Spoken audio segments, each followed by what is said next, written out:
अस्सलाम वालेकुम नाज़रीन, एक नई वीडियो में खुशामदीद। आज की वीडियो में आपको बताऊंगी कि आपने सादे अंदाज में, बिल्कुल सादे और सिंपल तरीके से आप घर में बिस्किट कैसे बना सकते हो। ये खाने में बिल्कुल आपको ऐसे लगेंगे जैसे आप बाज़ार वाले बिस्किट खा रहे हैं। कैसे बनाएंगे? इसको बनाने के लिए सबसे पहले हम लेंगे 1 कप हमने चीनी लेनी है, और जिस कप के साथ आपने चीनी लेनी है बिल्कुल उसी कप के साथ आपने मैदे की मिकदार रखनी है। मैदा मैंने 2 कप लिया है और चीनी की मिकदार मैंने रखी है 1 कप। 1 कप चीनी लिया और 2 कप हमने मैदा लिया। मैदे को डाल लेते हैं पहले एक बाउल में। 2 कप मैदा लेंगे और नंबर 3 पे जो चीनी है उसको हम बहुत अच्छे तरीके से ग्राइंड कर लेंगे और बिल्कुल पाउडर फॉर्म में बना लेंगे। इसमें बस एक चीज़ का आपने ख्याल रखना है कि तीनों चीज़ों की मिकदार जो है आपने बराबर लेनी है, दोनों चीज़ों की मिकदार आपने बराबर लेनी है।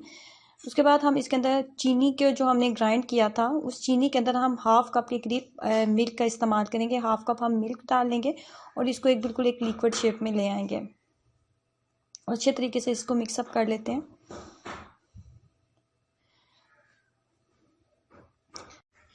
अब जो हमारे पास मैदा था, मैदे के अंदर डालना है आपने हाफ कप के करीब कुकिंग ऑयल डालना है या फिर घी, किसी भी एक चीज़ का आप इस्तेमाल कर सकते हैं जो चीज़ आपके पास अवेलेबल है।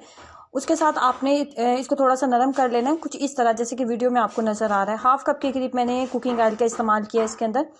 उसके बाद नंबर 2 पे हमने क्या करना है कि जब जो हमारे पास हमने मिल्क और चीनी के साथ हमने एक लिक्विड तैयार किया था, उस लिक्विड के साथ इसको अच्छे तरीके से गूंद लेते हैं। लेकिन जहाँ पे आपने एक बात का ख्याल रखना है कि जैसे कि समोसे वगैरह के लिए हम आटा तैयार करते हैं, डो तैयार करते हैं, सेम उसी तरह इसको होना चाहिए। ना ही बहुत ज़्यादा हार्ड और ना ही बहुत ज़्यादा नरम होना चाहिए। कुछ इस तरीके से आपके पास डो तैयार होनी चाहिए। ये देखिए, ये ना ही बहुत ज़्यादा हार्ड है ना ही बहुत ज़्यादा नरम है।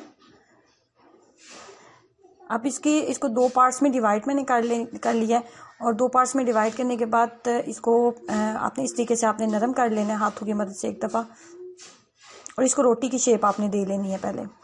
और रोटी आपने बहुत ज़्यादा पतली नहीं बनानी, मोटी हम रोटी तैयार करेंगे इसकी।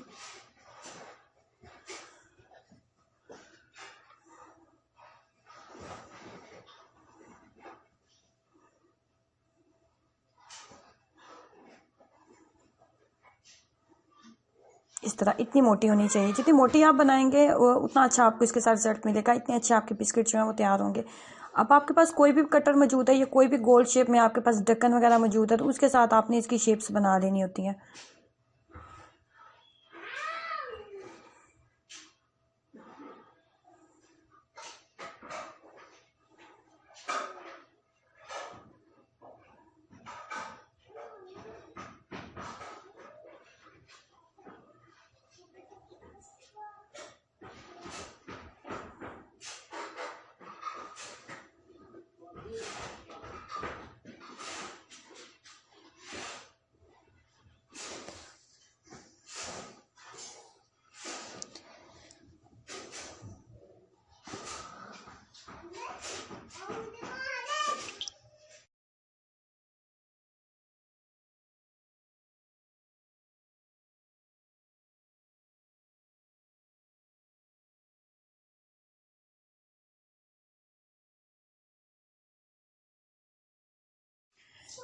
इसके बाद जो आपके पास आटा बच जाएगा उसको आपने दोबारा अपने उसको पेड़े की शेप आपने में बना लेना। दोबारा से एक मोटी सी रोटी हम बनाएंगे और अगेन हम उसको कटर की मदद से काटेंगे और सेम हम इसी तरीके से शेप्स जो हैं हम तैयार कर लेंगे।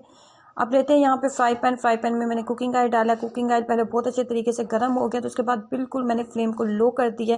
लो फ्लेम के ऊपर मैं इसको बनाऊंगी कि इतनी देर के दोनों के साइड्स के ऊपर बहुत अच्छी सी डार्क ब्राउन सा कलर आ जाए, कुछ इस तरह। बहुत ज़्यादा हाई फ्लेम के ऊपर नहीं बनाना, मीडियम फ्लेम भी नहीं रखनी, लो फ्लेम के ऊपर इसको बनाएंगे तो ये अंदर तक बहुत अच्छे तरीके से कुक हो जाएंगे और झटपट घर में आप इसको तैयार कर सकते हैं, क्योंकि ये तमाम ऐसी चीज़ों के साथ बने हैं जो कि घर में नॉर्मली हमारे पास मौजूद होती हैं। और इन बिस्किट्स को खा के आपको बिल्कुल भी नहीं लगेगा कि आप बाज़ार वाले बिस्किट्स नहीं खा रहे। ये टेस्ट में इतने ही टेस्टी बनते हैं। सो ट्राई कीजिएगा और अपना एक्सपीरियंस मेरे साथ ज़रूर शेयर करें। वीडियो को लाइक करना और चैनल को सब्सक्राइब करना मत भूलें। अल्लाह हाफिज़।